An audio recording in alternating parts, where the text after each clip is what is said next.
What's happening, guys? Let me just tell everybody.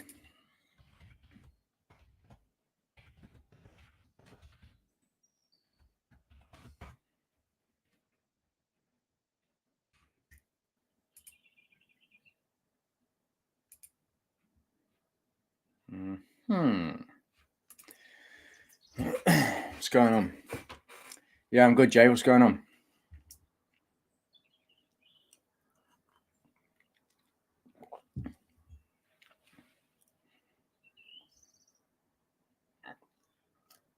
What's do you about YieldZilla? We'll take a look, man. Don't worry, there's no rush. I'll make a bet with you guys, right? I bet you. Let me think. Let me do some basic math. All right. I bet you by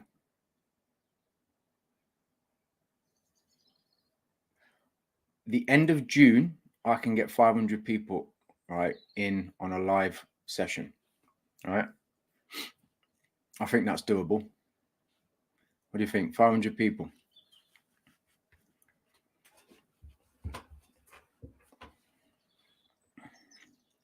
We'll see. Little goal. I think that's doable. I'm going to wait a little bit as well, just for people to come in. How you doing, George? Luis, Jose Lopez, how are you?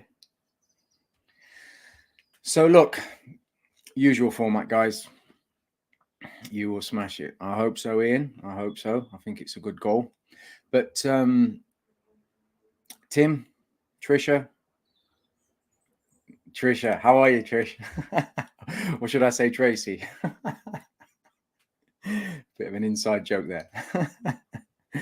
But yeah, I think what I'm going to do, Swissborg Tribe, what's happening? David, how are you? Jacobite's Pizza, that I could do with, man. Right now, I'm starving. Nice one, Trisha, man. Don't forget to get that stuff over to me and we'll get that sorted, definitely. Which you brought up a very good point, Trisha, actually. I was, I didn't even think about that. That's very good thinking. Very, very good thinking. I think that's going to be very successful. But same format as always, guys. You know, just ask away. Anything you want. Within reason. I mean, if it's stupid, I'm just not going to answer. The only time I'll ever answer is if you're having a dig at me, and then obviously I'll destroy you. No, I'm just kidding. Yeah, it's all good. Just have a drink. Yeah, I hope so. Ivalo, Kichev. It would be nice, man. I mean, look, I'm not on my own. This is something that I've always maintained. I do try to insist that, you know, there's other people. I'm the one, I guess, that makes the most noise, you know, because I'm a little bit, I can be very irritating sometimes, but I hope that hopefully, you know, other people, you know, come out, because there's a lot of good people out there, man, you know, and obviously some people don't want to use this medium, you know, to express themselves, but it doesn't mean they can't express themselves in other ways. Don, how are you? Phil, how are you? So let's go over to Jay. He was asking about YieldZilla. So let me go over to YieldZilla. I mean, I have no idea what YieldZilla is. YieldZilla crypto. I'm assuming it's these guys. 2.5% daily. Okay. So far, so good. All right. I'm not seeing anything insane. I'm not seeing any stupid numbers, except for 916,474%. Right. Okay. So now that's a bit of an insane number. So I'm assuming this is a rebase token.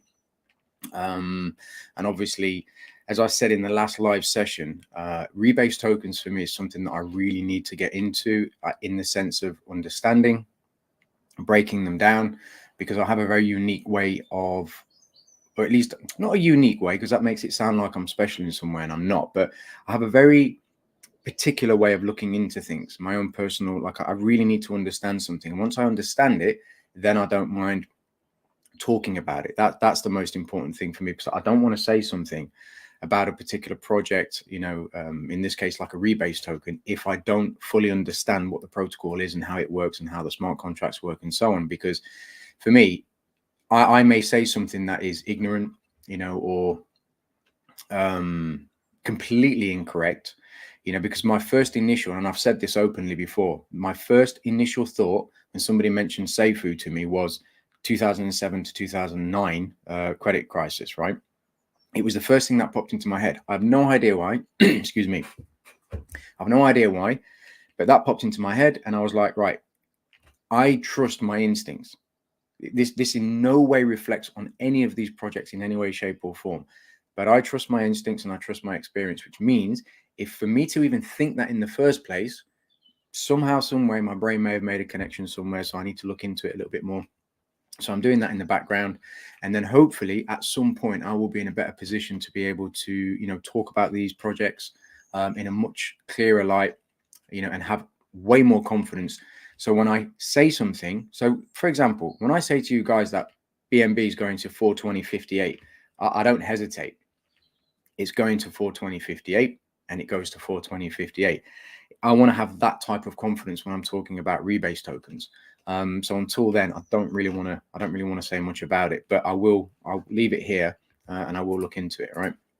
Maybe for one of the next live sessions, or at least until the time comes when I'm in a position to be able to speak about this in a much better light. So come up to Scotland, I'll make you some, mate. Mate, at some point we're going to all get together. Yeah, I'm hoping the end of the year. No agenda, Captain. Just, again, free flowing. Just remember as well, guys, there's a slight delay. So when you guys type a question, there'll be a slight delay to me answering. I think the latency is probably about maybe 2 or 3 seconds, possibly. But there's a very, very slight delay, all right? So whereabouts you in the UK? I'm originally from Cyprus. I'm currently living in London. Up north. Tell us more about this GBP coin. That's an inside joke for me and Sep, some of the others in the room. I just want to make sure I haven't missed any questions, guys. Crypto JB. All right. Yeah, okay. I know. I get you now, JB. I know who you are. Wicked. Awesome, man. Awesome. I want to be successful, but you are our secret. Maybe. Yeah, it's doable. It's a skill. All of this is a skill. It can be learned. Everything's a skill. It's just about time and effort. That's all. So again, just bear with me while I'm just going through the questions. What's your take on what's happening with the Bitcoin price right now? I don't like it. Right. Okay. I want to spend a little bit of time on this, guys, because this is really important. Okay. Because this is general market stuff and it affects everything that we're all doing. Right. I really do not trust Bitcoin right now. You guys know by now that this is something I've been adamant on for quite some time. Okay. I don't like the way Bitcoin is moving. I was insistent on this price being above 46,000. This is absolutely key. And every time it hits it, it responds aggressively. The first time it hit 46,000, right, or thereabouts, you know, it responded aggressively. Then it went there again, it responded aggressively. And then it finally decided to get above these highs. And then we've seen another aggressive response. Now, what does that tell us? Let's start to break this down for a second. You've got these highs up here. So the first initial response, it comes back down. Maybe it's picking up by a side, who knows, right? The second response doesn't create as low a low. Then it starts to run high, but where's it running into, right? If I get rid of this box, yeah, so that red liquidity pool, so it's not there, right? And we just look at it like that. We have no idea what price is running for, yeah? We can just say, well, it ran up above these highs and now it's, you know, it's pulling back. The reason why this is so important is because now that I know price is running into a liquidity pool and it's taken out the liquidity up here, the pullback almost confirms, I'm not 100% yet, but it's almost confirming that this is a rally, okay, in this downtrend on the weekly chart. If this is the case, and I'm going to say this openly and with confidence, okay, if I can confirm, and I haven't confirmed yet, I want to be really clear. If I can confirm beyond a shadow of a doubt that this is a rally in this downtrend, then we're going sub 28,000, period. There's absolutely no question about it. And if I say it, I will have absolute confidence in what I'm saying, and I will stand by what I say, right? But I'm not 100% at the moment. Yeah, that's how much I trust my analysis. Yeah, I've been doing this for so long. This has got nothing to do with patterns. This has got nothing to do with technical analysis. This is about understanding price and understanding what the representation is of what we're seeing. These are just candlesticks, guys, right? There's no mystery there. I could do this on a bar chart. I could do this on a line chart, but I like to use candlesticks because there's wicks, and it gives me a better representation of where price is picking up liquidity and dealing it off, right? But like I said, to be really, really clear, if I can confirm what I'm seeing on Bitcoin is correct, then this rally, okay, in this downtrend means price is going to go sub 28, right? And I really want to be clear as well. I don't want that to happen. You know, I really cannot be bothered, you know, for all of us to have to go through this really long drawn out process now of just watching things get dragged along and dragged along and dragged along, because it's a market wide effect. The sentiment starts to, you know, affect everything. People are going to be pulling their money out of stock market. People are going to be pulling their money out of Bitcoin. You know, obviously you're going to have, you know, options expirations that are going to be fueling this as well at the end of every month. It's no good. So I just want it to stop. Just stop right now, base a little bit, create some, you know, some sort of consolidation, and then start to really run. But I'm going to be keeping an eye on it, and obviously I'll keep everybody updated as to what at least I'm seeing. And it's not financial advice. It's just what I'm seeing. JR, I think I answered that question with what I just said. I'm officially converted everything except EGC to USDC yesterday. I'm expecting a bigger pullback as usual in May. Once pullback is complete, I'll buy everything back. Your thoughts, please. Lopez or Jose, it's not a bad strategy, you know, in terms of, and again, this isn't financial advice, obviously, but in terms of your strategy and your thinking, yeah, I want to focus on the thinking, not what you're doing. Yeah, because your thinking is, it means that there's a process to what you're doing. You're not just saying, you know, I'm just going to go on process and just and kind of guess, you know, or you're actually planning out. There's so many specifics to what you've just said. I converted this, except for, you know, EGC and so on. You're expecting a bigger pullback. You've mentioned a month, you know, then you're saying what you're going to do when it's completed and so on. This is a complete plan. Literally in one paragraph, you've just outlined your entire plan up to May, which for me, number one, is phenomenal because I don't really see that very often, you know, and number two, in terms of giving you my thoughts on that, the only thing that I'll say, because I don't want to go into the kind of line of finance, you know, financial advice or anything like that, I'll say stick to what you've outlined, because that will be right for you. You know what I mean? And in terms of these kind of bigger pullbacks and everything, I'm being really cautious. I'm just going to say it like that. Along the same lines with Bitcoin, this is from Don. Along the same lines with Bitcoin, looks like we might be heading towards another long withdrawal period. I think 32, possibly lower, is in the cards. Yeah, I mean, obviously, with what I've just been discussing, Don. Where is Ether headed? Let's take a look at Ether as well. So I'm going to use this chart. If you were in the live session the other day, you remember I did too. I was showing you guys the comparison between these two and showing you the difference and why I was giving you that example. I'm going to use this one, right? Because it illustrates, you know, the reasoning behind why I was showing you this. But the same applies. And if it does start to go, we're probably going to end up, let me go down to the daily. I would say,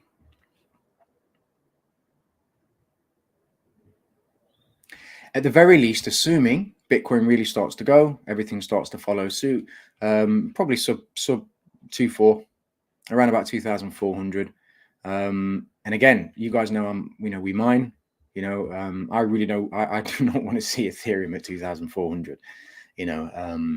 Like at all. Yeah.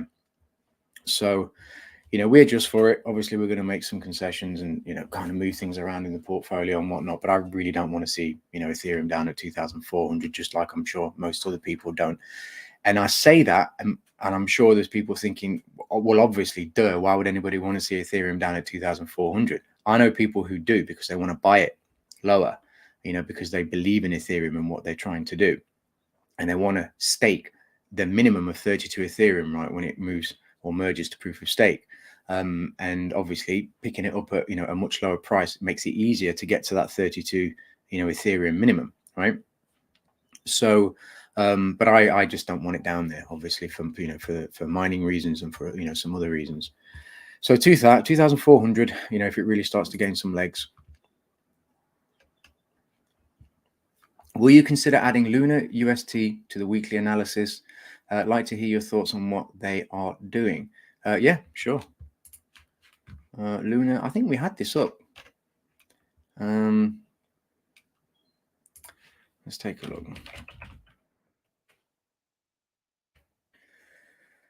Don't really want to use that. Don't really want to use that. Don't really want to use that.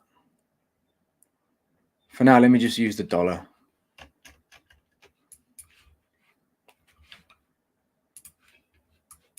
Yeah, I mean, Luna's obviously had an insane run. It needs to settle, to be honest. It's had a massive shift in flow from sell to buy. So now it's going through that consolidation phase, and it's really just a question now of just allowing Luna to settle, find its new range. Even if Bitcoin really starts to run to the downside now, pick up some legs, I think ultimately, with something like Luna, which is kind of on its own page a little bit with what they're doing, it's on a completely different, blockchain and whatnot. It's not beholden to Bitcoin as much as something like, Binance would be or Ethereum would be, for example. So although it will be affected, it's more in line with its own projects. It's more in line with its own, what it's doing and so on. So if it does start to really run to the downside, probably maybe 70 to 80 will be a range that I would expect it to hold and really start to gain some stability, right? In terms, and this is just a pure guess, in terms of basic math and experience, right? But in terms of Bitcoin, let's say going sub 28,000, if that happens, and let me just turn this light on, guys. This is going to be really bright. Sorry, just 1 second. It will dim. There we go. In terms of Bitcoin, say going sub 28,000, if that happens, then we're looking at probably, yeah, just shy of $70, maybe slightly lower, 65 to 70. I wouldn't expect it like down here, for example, because this has got its own range. But at the moment, like I said, just let it stabilize. There's not really much I can talk about in terms of, putting levels on and stuff like this. There's no point. I meant I am officially not. I am. Yeah, it's all right, Jose. Don't worry. What's your thoughts on baked beans? It's a mining project. Good to see you doing more AMAs. Yeah, no worries. AMAs, baked beans. Let's have a look.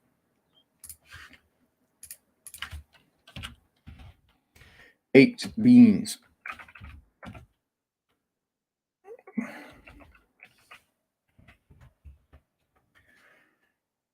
I'm assuming it's these guys, right? Is it this one? BNB reward pool with the tastiest daily rewards. Yeah, not really. Let's take a look. Earn 12% of the BNB used to bake beans for anyone who refers you. Daily return 8%, APY. Okay, dev fee 3%. Yeah.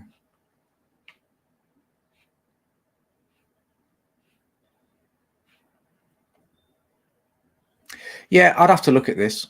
I'd have to look at this, a little bit of a deeper look.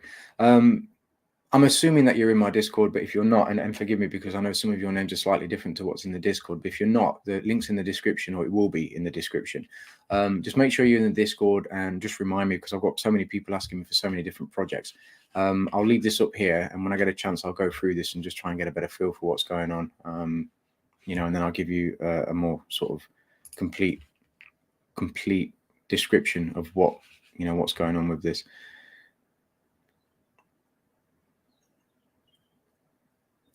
While watching your previous AMA, you were very confident EGC would eventually go back due to mechanics of the system. Could you elaborate on this more? Maybe you have a suggestion where I can learn. Phil Carris, I'm not sure what you mean mechanics of the system. And in terms of me being confident, very confident, I mean, I'm very, very particular about the way I say things. So I'm not sure what you mean there. The thing about EGC, right? And you've got to understand something, yeah? Evergrow is on its own page, right? Some people refuse to accept that. Some people believe it's not. Some people believe it's tied to BNB. Some people believe it's not. Everybody has their own opinion, right? And obviously I'm very insistent on my opinion, right? But the end result will still be the same. Depending on where you got into EGC will depend on whose opinion you latch onto. That is just a simple fact. So there's no reason looking at the chart and going into, you know, the levels and everything else. We know where we are with EGC. There's pointless going into the levels, right? So I'm just going to get the questions back up. So depending, like I said, where you are with EGC and how, you know, your portfolio looks will depend on who you latch onto. So if somebody says to you, EGC's just released some amazing news, they're about to pop, or, you know, if somebody's kind of getting you all excited and hyped up about EGC and you're down on your position, you're going to gravitate towards that person because you need your position to go back up. You're losing money. Yeah. If you completely detach yourself, and this is for you, Phil, right, Carrots, if you completely detach yourself from everything that's going on, and remember, I'm making a lot of assumptions as well, right? So take everything that I'm saying with a pinch of salt and take it as a general statement.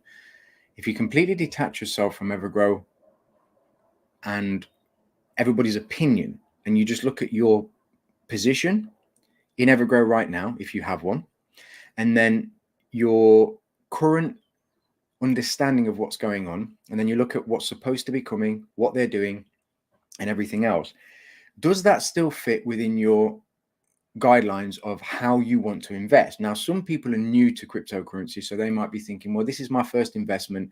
You know, I got in pretty late. I'm sitting on a loss and I don't really know what that means, right? And that's fine.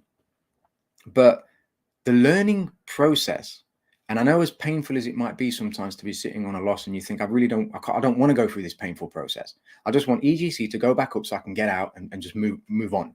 Yeah. Which I know people who said that to me, like, I'm really not interested in listening to your crap. I want it to go up so I can just get out. That's it. And that's fine. But I'll reiterate that if you are focused on what you believe EGC is going to do, and they pull that off, because everything is a risk, everything, and they pull that off, EGC is going to do well. At the moment, EGC is currently at well, I'll say Evergrow. I don't want to keep saying EGC. Evergrow is currently at a price where it is a huge discount relative to what, you know, where it started and where it's been and where it is now. It's just at a huge discount. It's down over 80%, almost 90% from its all-time high, right? So that doesn't mean buy, that doesn't mean sell, that doesn't mean do anything. It's just the percentages are, it's down 80 to 90% from its all-time high. If you take the snapshot of where EGC currently is right now, Evergrow, and everything that's supposed to be coming and everything that they're doing, and you believe in that, you believe in the team, you believe in what they're doing, none of this should really matter by the end of the year, right? And this is why I keep saying to people, I've got no interest in anything that's going on outside of, you know, my own personal investment plan, because a whole year hasn't gone by yet. Now, I want to be really clear about something else as well. If something happens with Evergrow coin that I feel uncomfortable with, then as an investor, I will react to that accordingly. Yeah. But I haven't seen anything like that. And this is why I'm quite happy to just sit back and just chill. But I've earned the right to do that in the sense of I've experienced all of this gut wrenching, horrible, what do I do? Why isn't it moving? What, this, when, why? And I've done all of that before. And this is why I'm so kind of out there trying to help people avoid a lot of these things in the best possible way. And why I started the Discord and why I make myself available to everybody at like 2 and 3 and 4 and 5 o'clock in the morning. And I'm constantly in and out of bed answering people's text messages and DMs and everything else, because I know what that feels like. I know what it's like to be sitting there and thinking, oh man, I don't know what to do, and I put myself in that person's shoes and I'm like, I was there trying to answer somebody, I was there trying to get an answer from somebody and that person just ignored me. And I don't want anybody feeling like that. So I hope that helps, man. But I'm not worried about Evergrow, man. And in terms of people doing whatever they want to do with Evergrow coin, everybody has their own opinions, right? EGC new exchange thoughts. It's great. I mean, it's phenomenal, right? And the 3% that they're going to be collecting every, at the end of each month, that goes to the buyback and burn. How can that not be a great thing? They've, from my understanding, and I'm going to have to quickly check this, guys. Bear with me one sec. I believe that they hit over 3 trillion in EGC volume on DigiFinex since they launched last night. That's 3 trillion. That's not too bad, actually. If you look at all the exchanges that were listed or that EGC is listed on since EGC has been going, this one's really starting to hit some decent volume right out the get-go. It's not bad, actually, to be fair. So in terms of what do I think of the listing? It's great. Why wouldn't it be? And obviously there's a different dynamic to this, because there's something with this listing, right, that is going to be used to directly impact the holders in terms of the buyback and burn. And obviously this is going to affect the rewards that everybody gets and so on. So it's something new, something fresh, and obviously it's another exchange listing. So always a good thing.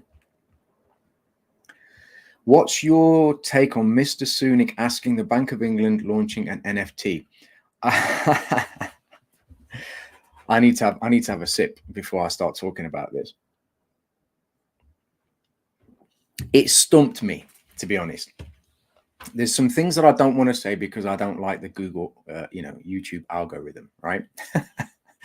But I think it's odd, to be honest. Obviously the stable coin announcement, with the Bank of England and them saying that they want to be kind of the leaders in cryptocurrency, this, that, and the other, and so on. I take everything with caution, when it comes to statements like that, because ultimately we here in the cryptocurrency space, we want everything to be on our terms, right? We kind of need regulation on some level because, scammers run rampant. Everything's crazy. There's a lot of, nutty craziness that happens in this space. We get that. But on the flip side of that, we don't want people coming along and telling us what we can and can't do with our money, right? So we want to be able to freely move, our funds and freely navigate the cryptocurrency space, especially the decentralized space, because obviously you have centralized and you've got the decentralized space, in a way that we see fit. But having, and I'll go back to the NFT specifically, but having, the ability to be able to use stable coins, for example, to buy or sell, here in the UK, on the surface of it, doesn't seem like a bad thing, right? Because you start to think, and this is how they want you to think. You start to think, I've got a trust wallet. I'm getting my BUSD reflections. That's going to be great because I might have a debit card and then I can just use my, BUSD. They're not going to make it that easy for us, guys, right? It's not that easy. There's tax implications. There's lots of other things that we need to take into consideration. This is serious business. We need to make sure that everything is in line in the way that it should be, that we're not breaking the law, that we're staying on top of the things that we need to be staying on top of, which I'm sure they'll make it easy for us, right? Because they always want to make sure they get their tax, which is fine. But in terms of the NFT itself, I don't understand that. I'm not a big fan, I'm not a big proponent of NFTs in the sense that I haven't looked into them to have the confidence to speak about NFTs as much as maybe, the next person. But I know enough about them to know what you can and can't do with them per se. And I don't think it's a good thing that they're launching an NFT personally, but I'm going to keep an eye on it. I'm going to look into it a little bit more. And I'm sure the answers will come, there's enough of us, guys. I mean, how many people are in the Discord now? Right, there's a lot of smart people in our Discord. So somebody's going to work this out. What's your thoughts on EGC new listing and the centralized platform and when? Yeah, went through that. If you can check the latest holdings chart, the big boys left way back, and this rally was retail, in my opinion. They're selling off and paying back. I'm repeating this again. As wealth transfer. I'm not sure what you mean, Captain, but it is a transfer of wealth. It's always a transfer of wealth, always, every time, without fail. Last August, I was saying that Bitcoin was going to hit 28,000. And I'm not joking. I was saying that Bitcoin was going to hit 28,000. I actually got the number to within $2, I think it was. 28,817, I think I said. All in video, way before. We were talking way. This was when it was up in the 60,000s. Because the math said it would, the Rangers said it would, the order flow said it would, and so on, right? And it was one of the biggest transfer of wealth in crypto history, not in the history of traditional finance, in crypto history, because you can't hide money. This is the thing, you can't hide liquidity and you can't hide money. It's just there, so it's always there. You just got to know where to look. Ever Savage, yes, man. How are you, my guy? I'm awesome, buddy. Thoughts on EGC and your listing? Yep, been through that. Twitter handle, that is. Yeah, don't worry, mate. I know. To be fair, you're the first person that I always look for. Every time I tweet something, you're the first person I always look for to like my tweets, man. What's your thoughts on the new? Yep, been through that. In terms of the benefits, like I said, it's a great benefit. You're very welcome, Lopez. Adders, my man, how are you? For those of us less experienced in crypto, do you have an example for more stable assets to convert, such as BUSD, to minimize loss and fees? Any stable coin, really. I mean, DAI, I'd stay away from Tether. I'm not going to explain why. That's just my opinion. Stable coins aren't a bad thing for now. Obviously, in terms of, and it's not a, I mean, this is a tricky one, but it's not a bad idea to maybe start to collect a little bit of Pax Gold if you can. Pax Gold is effectively you're purchasing the Pax token, and then that token reflects how much, because your token is directly logged to the physical gold in the vault. Yeah, so you own that gold. So your token effectively is like the receipt, the thing that's tied to that gold. Gold, is always a good thing to have. In terms of stable coins themselves, USDT, the Terra stable coin is not a bad thing, or UST. DAI, like I said, BUSD is not a bad one. But personally, for now, me, I'll tell you today, I mean, I swapped all my BNB for pounds. I'm just sitting on the sidelines for a minute because I'm really not liking the way that the markets are moving today. And I was quite happy. Just to give you guys a heads up, right? For those that were paying attention, obviously, with all the BNB stuff, right? I bought BNB, I didn't buy it. I added BNB down here, right? I'm not going to go into it, right? I'm sure most of you watched all the videos, right? And I sat in all the way up to 460, right? And today I swapped it back for pounds, all of it. So imagine what I'm doing there. I'm not here to catch the absolute low and get the absolute high. I'm not trading. I'm trying to get BNB at the best possible price, and I'm being patient. I'm letting it breathe. I'm waiting for that moment that makes sense. I'm not trying to be clever. I'm not trying to time the market. I'm not trying to let my ego get the best of me.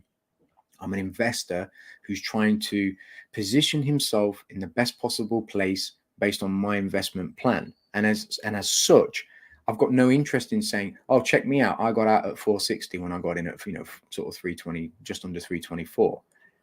That's my ego. Yeah.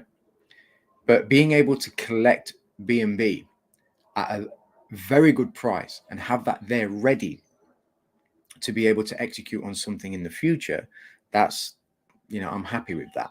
So the position that I've got, and the position that I had and swapped over, it's an investment plan. If you plan everything out and you plan it accordingly, doesn't mean I always get it right, but because I plan it, it doesn't, It doesn't always go to, because I plan it, things work out so much better than if I just kind of haphazardly let my emotions get the best of me. And I'm like, I've got to get the best possible price. It's not what this is about ever. How you doing, Hal?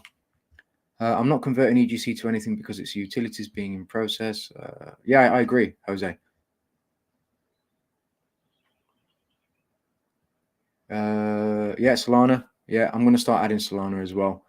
For now, I'll tell you what, because I want to just kind of go down the questions. But what I'll do in future, I'm going to add all of these to the list, and then we'll just maybe kind of go through them.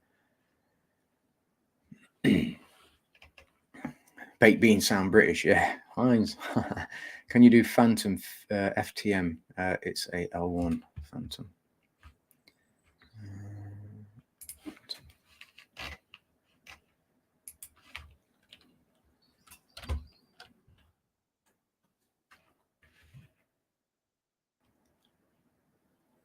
Let's do, I'm going to do dollars. No, this is not the right one.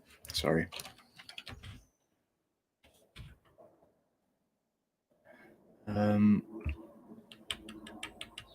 Yeah. All right, Phantom. Yeah, okay, so pretty much the same as everything else. I don't want to say this is on Binance, right? So I don't want to say,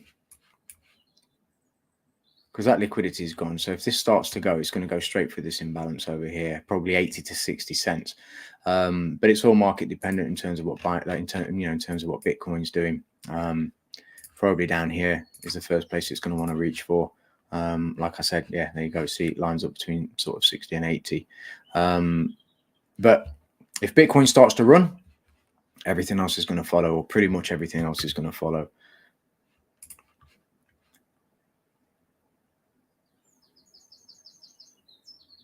Yeah, thoughts on CHSB at the moment? Yeah, CHSB, I went through this the other day. Not much to say. It's probably going to end up going down with Bitcoin. And if it does, down here is probably where it's going to end up, 33 cents, in my opinion.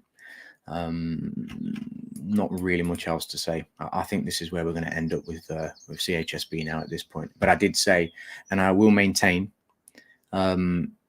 that the 197 is exactly the same as it always has been. You know, the math is the math is the math. It doesn't change. It may take a year, it may take 2 years. It doesn't matter. At some point, the circulating supply on CHSB is going to get to a point where this is going to rip. But you know, again, you know, you guys know my stance on CHSB and Swissborg anyway.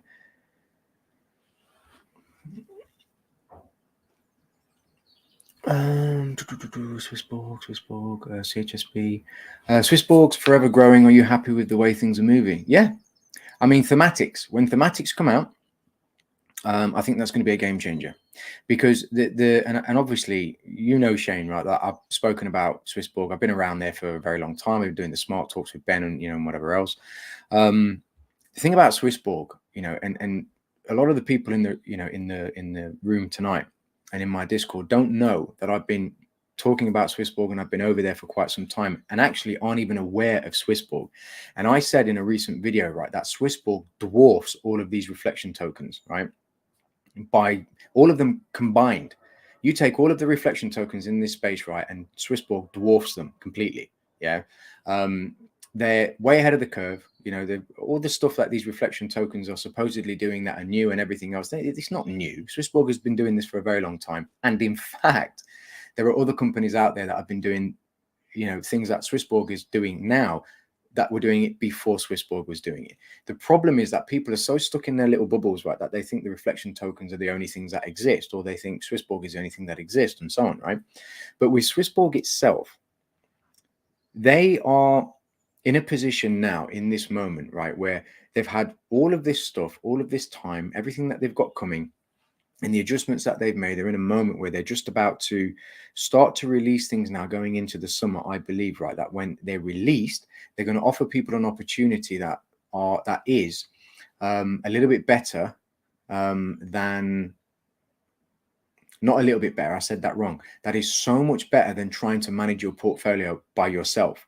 Yeah, because the one thing in the cryptocurrency space, especially in the DeFi market, that a lot of people struggle with is trying to find a way to engage with DeFi protocols and DeFi markets right safely. It's very confusing. It can be very confusing, and trying to find the best protocols. You know, people that, for example, want to stake their money, take it out, stake their money, take it out, and kind of bounce in and out of something like Aave or some of these other, you know, protocols or some of these other lending platforms and so on. It's not easy. It's not easy to find the best rates. It's not easy to find the best platforms and so on. And having something there that does it all for you is phenomenal. All right. So am I happy with the way things are moving? Absolutely. You know, and I'm never selling my CHSB ever. It's just not happening. Unless they go bankrupt, I'm never selling. And then I know they're not going bankrupt, man. Thoughts on rebase tokens? Yeah, Justin, as I said previously, maybe you weren't here when I started, but rebase tokens for me, I don't feel comfortable or confident enough to talk about them yet, but it is something that I am going to be looking into. I'm in the process right now of just kind of learning the process of them and how they work. I know what they are, obviously. I'm not an idiot. I get it. I know what they do, but I want to understand them deeply. So when I say this, and this, I can say it with confidence and know that I'm not making a mistake or saying something that may get somebody into trouble, right? So when I have an opportunity, you know, I'll definitely be talking about them a bit more. And in terms of, is it a real utility? The only thing that I'll say that I feel may be an issue is that further down the line, what you're holding now may very well be worth pennies. That's my issue with rebase tokens. At least that's my initial findings, but I may be completely wrong with that. So I need to kind of, again, look into that. Thoughts on Y5? Yeah, Y5, not really much to say. Never really looked into it. I did reach out to the team multiple times. They never got back to me. So, and because of that, I'm not going to discuss Y5. Not really much to say. Doesn't reflect on the project at all. As you guys know, I'm over at Rematic, and we are listed on the Y5 exchange. And I'm sure, they're doing great. I'm not going to bother looking at the chart either. So I'll just kind of leave it at that. Do you own Chsb? I don't. Just curious if you do. I don't. I don't. Only way I can out is by minting the coins or stamps collection. Yeah, maybe, Captain. Yeah, maybe.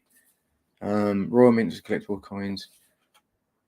Whatever it is, it's either going to be to make money or collect money. It's only one of two things. It can only be that, to either make money or collect money. It's not going to benefit us in any way. I know that much. Can you explain the benefit? Can you explain the difference between a token and a coin?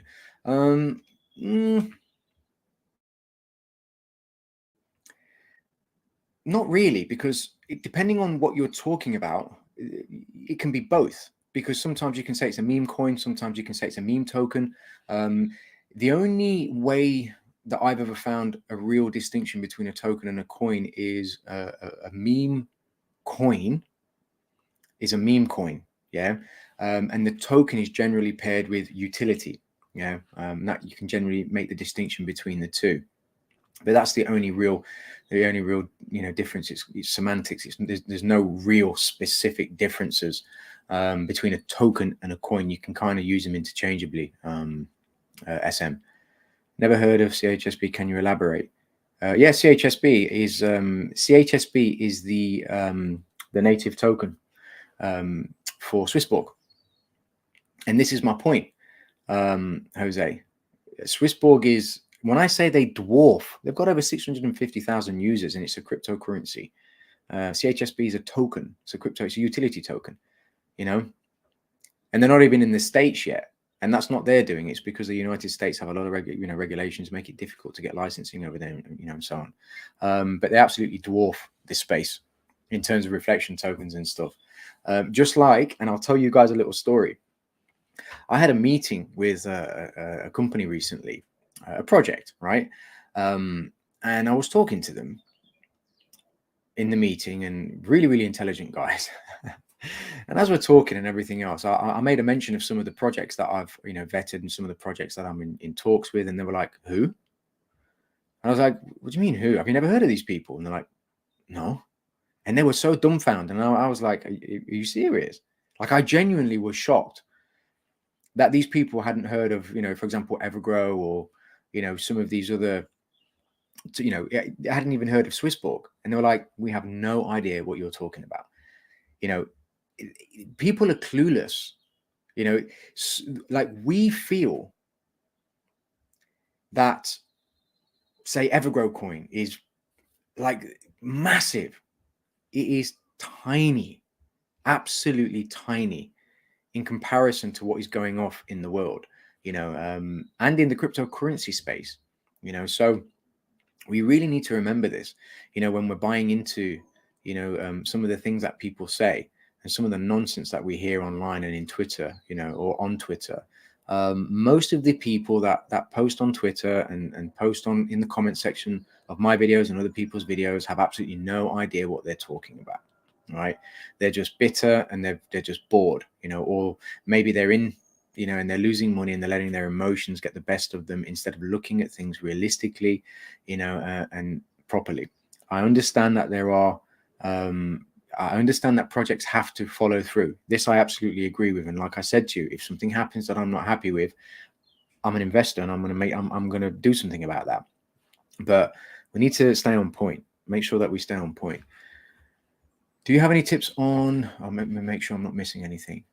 Do you have any tips on wanting to start mining? Do I have any tips? Two things. Save some money and control, learn to control heat. Heat is probably the biggest problem that you'll face. But, depending on what you want to mine. I mean, obviously, if you're going to mine Bitcoin, getting an ASICs miner is very, very expensive, super demanding on electricity, obviously, so, you're talking, I mean, even if you get something like an AMP miner, you could be paying anywhere from 5,000 all the way up to 10,000, or even 15,000, pounds or dollars for a ANT miner. Whereas if you're using, like if you want to mine Ethereum, for example, which is going to change at some point soon, you want to be buying something like, a 3080 or a 3090, a graphics card, NVIDIA GTX, which are super expensive, very, very expensive. It's very expensive to get into mining, to be honest. It is very, very expensive, and they're very, very hard to come by unless you can find somebody who supplies them and they, do a regular supply. One mining rig with 6 GPUs, 3090s, probably going to cost you anywhere within the region of around about between 8,000 and 12,000 pounds. Yeah. So it is expensive. And then obviously you've got to take into consideration the cost of electric, the noise, the heat, so on. So yeah, a lot to take into consideration. You should do charting weekends, training weekends in the UK. I'm sure you get loads of people signing up for it, and obvious beers and food. Yeah, man. I don't know. It's exhausting, man. Something like that would be exhausting. I wouldn't mind doing that online, but I don't know about getting together and just having a good night, or having a weekend, weekend out, definitely. But I don't know about that, man. I tried that once. It's exhausting. Giacomo Dragonetti. How are you, man? Greetings from Italy. Why crypto down today? It's just the way it is, brother. I think we're just going through those times. I think a coin is something that is native to its own blockchain. A token is a contract on the layer 1 blockchain like EGC or BNG. Yeah, but yeah, there you go. Captain's just answered. So yeah, you see, I've just learned something. APY on most rebase tokens is fake. Zero trading means zero APY. It's all marketing. This can't last. Oh, this can't last. Yeah, and this is part of the reason why I'm being very, very cautious about what I say about rebase tokens. I am not, listen, guys, I am not, and I'm going to be careful how I say this as well. I am not that YouTuber who's going to start ranting and raving about rebase tokens only to get decimated later when it all goes to when it all goes wrong. Yeah, or if it all goes wrong. I'm not saying it will. I'm just saying if that potential comes. No way. I want to know exactly what I'm saying before I say it. I don't believe, right, that 2 weeks is enough to learn about how a rebase token works. You need months and months to understand the mechanics of something like that and how it works. You just do. And this is part of the reason, as you guys know in my Discord, how many times have I said this? There's a reason that approves list only has a very small number of projects on there, because it takes a very long time for me to get through them. I don't trust anybody, well, at least it takes a very long time for me to trust, and it takes a very long time for me to break down, the contracts and go through the mechanics of everything, and have confidence in what I'm putting my money into, and I suggest, obviously, this is what at least I'm trying to teach everybody else to do the same thing. The actual definition is that coin is not on blockchain. Ethereum token is on its own. Yeah. Thanks, Ajin, and Captain as well. And there you go. Like I said, I mean, I've learned something. I'm not infallible. Don't ever think that I know everything, guys, because I don't. Do you have any input on or about SafeMoon? Do you know something? I'm going to say something, right, about SafeMoon, and this is not going to be very welcomed, but I'm going to say it anyway, right?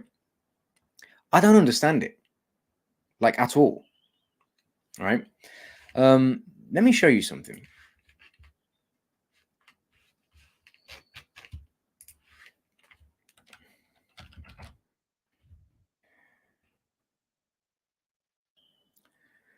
I mean, Tether. I mean, what difference does it make? No, this is not going to work. Just let me show you something, guys. Right?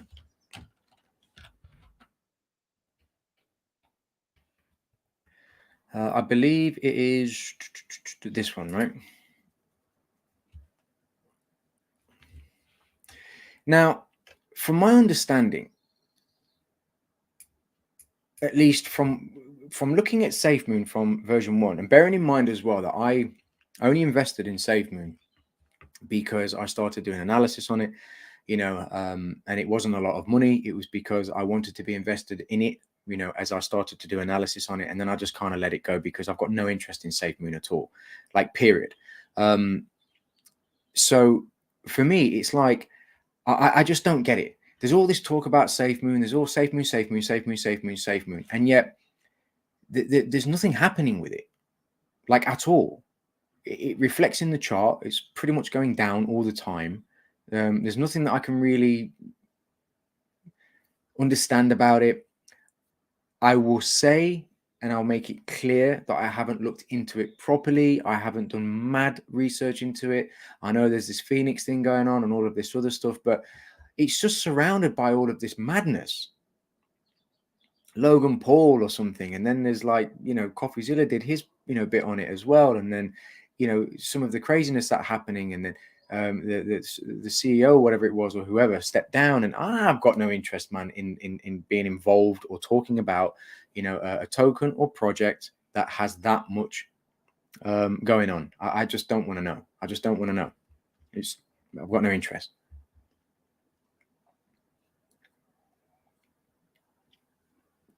I do still hold SafeMoon, yeah. Because it's not a lot of money, I'm going to leave it. I forgot about it.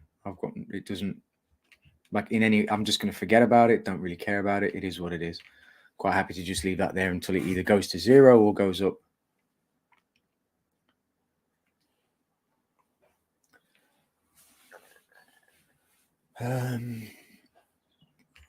Will you be covering Proteus in the future? Yes, I will. I'll be doing a lot. I'll be doing a lot of content on Proteus. Cool crypto night out. It is. Yep, absolutely. I mind on a standard gaming PC. It's just not worth it. Nah, man, it's a complete waste of time. Where do you start with looking at contracts? Honestly, GC, learn Solidity. Learn to code. Yeah, you don't need to know everything. You don't need to go crazy, but learn Solidity. There's so much information online. Learn Solidity, and learn how to put basic dApps together and things like that. Deploy them on test nets, do some iterations, that sort of thing. If you really want to understand contracts and break them down, and go through the values and so on, I'm not an expert, obviously, but I'm learning, because I want to know what it is that I'm looking at. But I would definitely suggest you learn Solidity. There's so many videos online, man, YouTube videos. Trust me, there's so much information, and engage with it. Don't just listen to a video. Get a test wallet, learn, go through the process, and start writing your own basic code, deploy that. Again, go through some videos. There's plenty out there.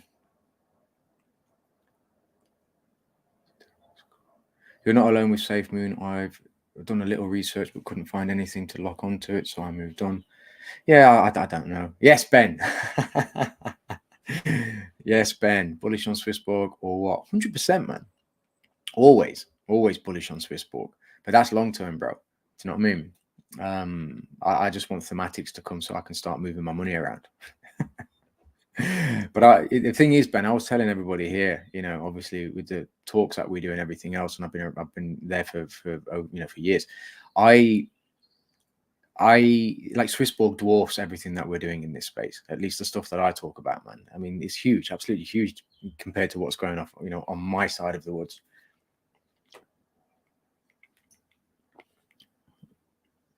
Yeah, I agree, Captain.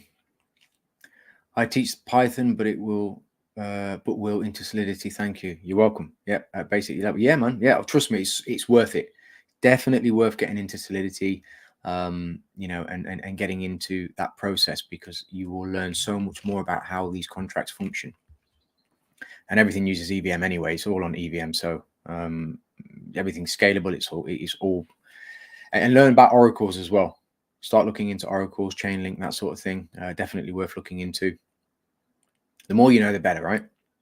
XRP, I find all this stuff with the SEC interesting. Do you believe either outcome for them would affect the crypto market? And do you hold some just in case? No, I don't hold any XRP. Just sitting on the sidelines. Happy to just wait and let things unfold. I'm more concerned at the moment, to be honest, about what Bitcoin's doing. Because the way I see it, guys, is going into the remainder of this year, I believe that regulation is because I'm in the process of understanding regulation and understanding compliance in lots of different countries, because I just like to look into all of this stuff. I feel that this is something that is going to become a real major factor, in the longevity, and soundness of a lot of projects going forward. So the SEC obviously is going to play a major role in this, but it starts on the ground level and it kind of goes up from there. Just like over here, it's going to end up filtering into the FCA, and then the FCA is going to start to regulate everything over here. But it's starting from the government and it's coming out, and then eventually it's going to go into all of the regulatory bodies over here, and then we will see the effect of that in the cryptocurrency market. And as such, the outcomes of these issues that are arising in these areas, for example, with XRP and the SEC and so on, are things that we need to allow to just play out, so we can see what the end result is, and then we can see what decisions are made after that and how they're going to affect us. Because the bottom line is, we still want our freedom. We still want to be able to move in the DeFi space the way we want to be able to move in the DeFi space. People say we need regulation. Okay, that's fine. But they still want to be able to use Trust Wallet. They still want to be able to use MetaMask the way they want to be able to use it, right? Well, hang on a second. You do realize, right, that if the regulation you really want, supposedly, is implemented the way that you think you want it, then you're not going to be able to use Trust Wallet and MetaMask the way that you want to use it. Yeah. So again, a lot of people are not aware, or dare I say, ignorant to some of the things that they're really saying. Yeah. They're not thinking. They're just saying things that they want to say because of me. How does this affect me? This is, they maybe had a bad experience or something happened, or maybe they want more, or maybe having regulation means that they can, avoid a particular tax, or maybe that they can move money in a certain place, and they're not thinking about the general space. And this is what's important, Anyway, yeah, for US investors to get around regulations for Swissborg, no. There isn't, Don. Sorry, man. So unless there's any more questions, guys, I think that's an hour. Yeah, bang on the dot. I think we've done all right. You know, and I'll be doing more of these, guys. There'll be regular occurrences now. So I think this is definitely going to be the way we go. By June, we're going to smash 500. In fact, you know what? That's not even a number. But yeah, we will get there. And I want to, there's some things that I want to be going through. Not now, in the next month or so, there's some things that I want to put together. And we'll get to that. But watch this space, we'll say. Yeah, you're welcome, Dwayne. Ben, my man. Yeah, Ben, we've got we're on this week, aren't we? Actually, we need to, what's the date today? Tomorrow, actually, Ben. Tomorrow. Let's hook up tomorrow, man, and we'll start getting to, I know we're supposed to talk today, but we'll get some stuff sorted tomorrow, man. I'm completely out of it today, man. No worries, Shane. You're welcome. You're welcome, Don. Welcome, Phil. Miguel, Nasio, Pizza Dude. Yeah, no worries, Ben. JC. So yeah, all right, guys, I'm gonna call it, and I will catch up with you guys probably maybe Wednesday. I might do another one on Wednesday, and if not, it'll be a Friday. All right, guys. With that said, I will speak to you really, really soon. Take care, guys. Ciao.